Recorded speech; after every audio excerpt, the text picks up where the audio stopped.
स्वयंपाक बनवायचा खूप जास्त कंटाळा आलाय, हेल्दी, चमचमीत आणि झटकीपट बनणारं काहीतरी हवं असेल तर ही रेसिपी नक्की ट्राय करा. काय करायचं, एका बाउलमध्ये गव्हाचं पीठ घ्यायचं, त्याचबरोबर बाजरीचं, तांदळाचं आणि बेसन पीठ घेतलेलं आहे मी. इथं तुम्ही कुठलीही पीठं घेऊ शकता आणि कमी जास्तही करू शकता. ह्याच्यामध्ये बारीक चिरलेला कांदा, टोमॅटो आणि कोथिंबीर घातली आहे. चवीनुसार मीठ घालायचं, हळद, लाल तिखट, धणे जिरेची पूड आणि छान असं मिक्स करायचं. याच्यामध्ये भाज्या अजून ॲड करू शकता, गाजर, बीटरूट, पालक, मेथी, जे हवं असेल ना घरात जे काय असेल ते अजून याच्यामध्ये ॲड करू शकता.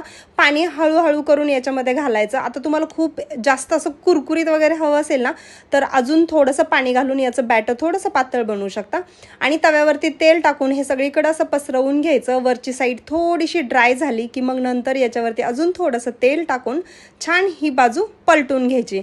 अशाच प्रकारे एकदम झटकीपट हे सगळे धिरडे बनवून घ्यायचे आणि मस्त एन्जॉय करायचे. रेसिपी कशी वाटली कमेंट करून सांगा. आवडली तर लाईक करा.